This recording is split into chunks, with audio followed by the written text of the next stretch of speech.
Now guys, pag-usapan lang natin ang hot topic tungkol umano guys kay Alden Richard at Catherine Bernardo. Unlimited date ni na Alden Richard at Catherine Bernardo sa Pilipinas at Canada. Yan kasi guys ang mga naunang pinag-usapan nga naman guys ang date nila sa Pilipinas. Papaano nga naman sila nag-date at ano ang kadahilanan kung bakit nga naman sila nag-date?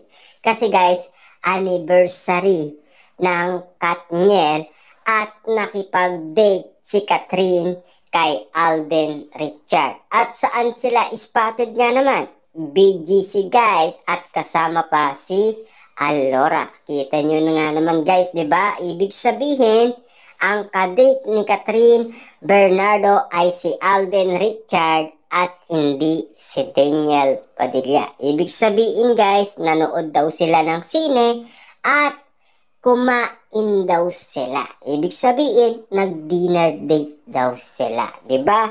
Kaya nga naman guys, kung pag-uusapan, kung pagiging very close nila, talagang naging close sila sa Canada. Diba? Sinasabi nga ng iba guys, uli pero hindi kulong. Kaya nga guys, kung mapapansin ninyo, lagi daw lumalabas sina Alden Richard at Catherine Bernardo na naka-mask at naka-ice glasses at naka-cap.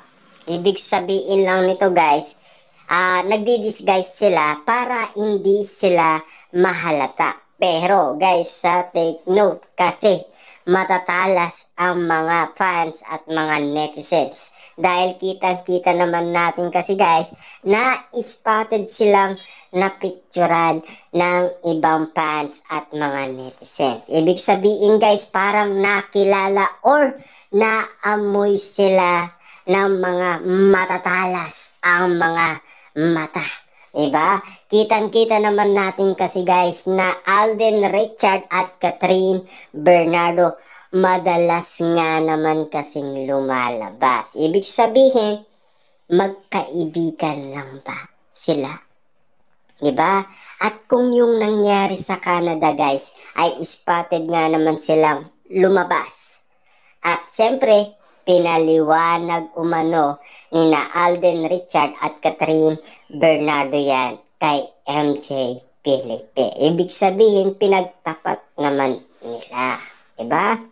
At kitang-kita naman natin kasi guys, kahit na ang mga cast ng Hello Love Again ay nagugulat na rin sa mga nangyayari.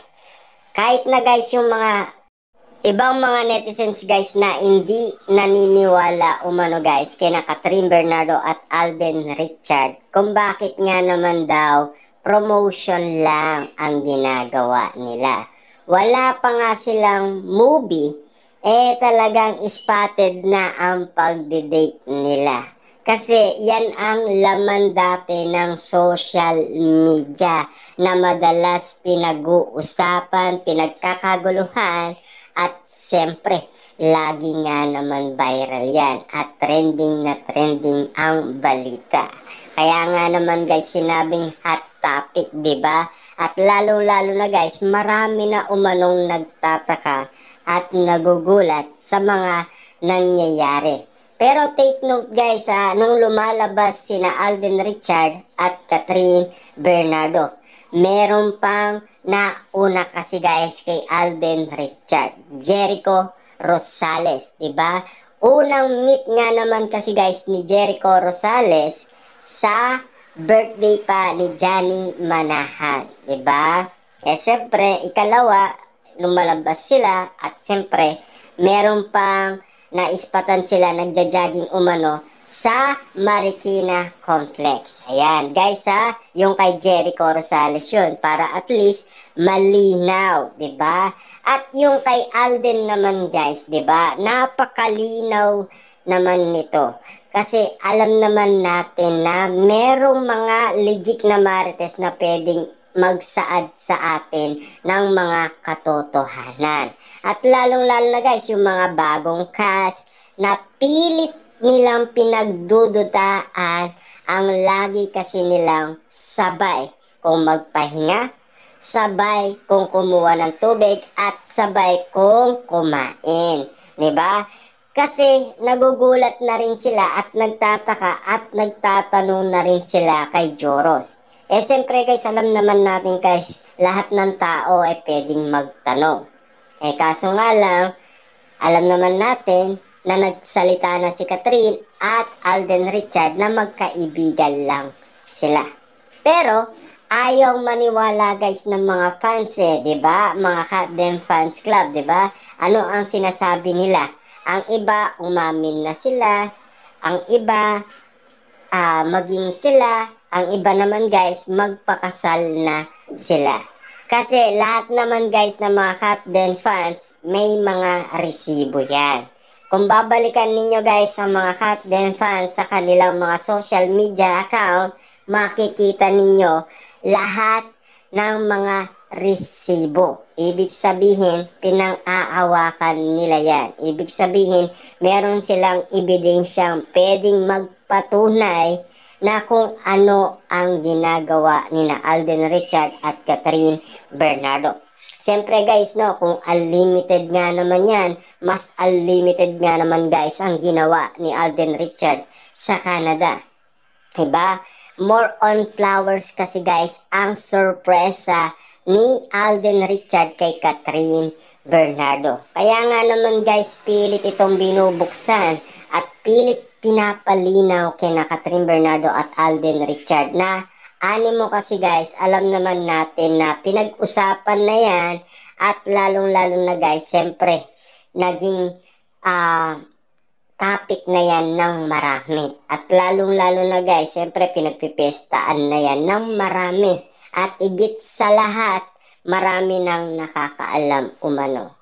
Ewan lang natin guys sa ibang tao kung bakit lagi lang nilang sinasabi hanggang promotion lang naman yan.